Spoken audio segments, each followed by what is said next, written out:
Assalomu alaykum qadrli futbol ishqibozlari, Yorqin lahzalar kanaliga xush kelibsiz. Bugungi dasturimizda Indoneziya futbol assotsiatsiyasi OFK va FIFA ga rasmiy xabar yubordi.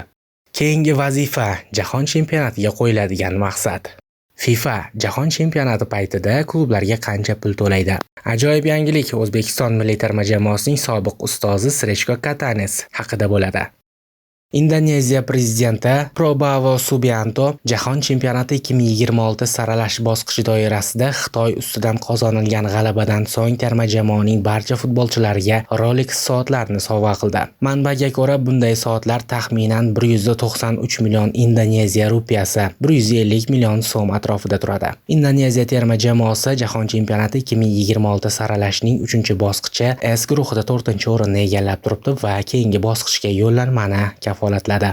Indoneziya futbol assotsiatsiyasi prezidenti Erik Thohir Jahon chempionati saralashining 4-bosqichi o'yinlari uchun mezbonlik shaffof talablar asosida o'tmagani yuzasidan OFK va FIFA ga rasmiy so'rov jo'natgan. OFKda ba'zi ko'rfaz mamlakatlarining hukmronligi mavjud va buni hamma biladi. Lekin shunga qaramay biz saralashni o'z maydonimizni o'tkazish yuzasidan kurashyapmiz. Biz hech qanday tushuntirishlarsiz bizga mezbonlik berilmaganini qabul qilmaymiz, deb ta'kidladi Erik Thohir.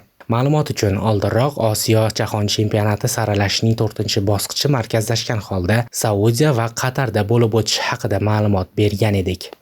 Keyingi vazifa Jahon chempionatiga qo'yiladigan maqsad. Jahon chempionatiga borib, rahmatli Hojiboyev Tojiboyev aytganidek, marojni yeb qaytsak bo'ldimi yoki debyut ishtirok bo'lsa ham yaxshi vaziyatdan foydalanib, kamida 3-o'rin bilan guruhdan keyingi bosqichga chiqishga urinib ko'ramizmi?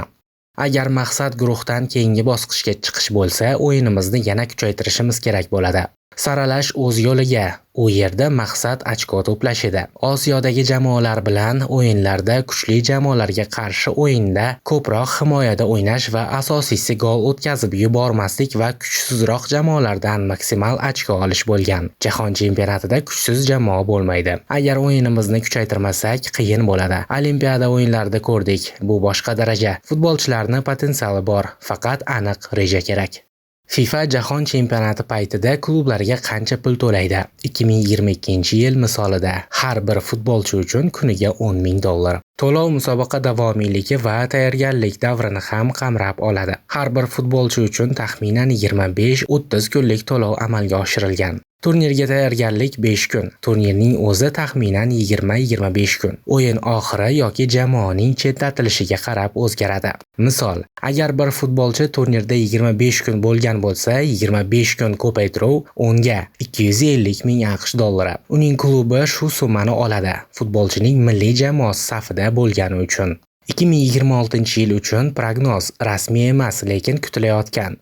FIFA 2026-yilgi musobaqadagi klublarga ajratiladigan umumiy mablag'ni 355 million atrofida qilishni rejalashtirgan. 2022-yilgi Jahon chempionatida 209 million bilan solishtirganda bu degani kunlik to'lov 13-15 ming AQSh dollari atrofida bo'lishi mumkin. Bu prognoz. Shu tarzda bir futbolchi uchun klub 300 ming kompensatsiya olishi mumkin. Kimga to'lanadi? Pul bevosita futbolchining klubiga to'lanadi.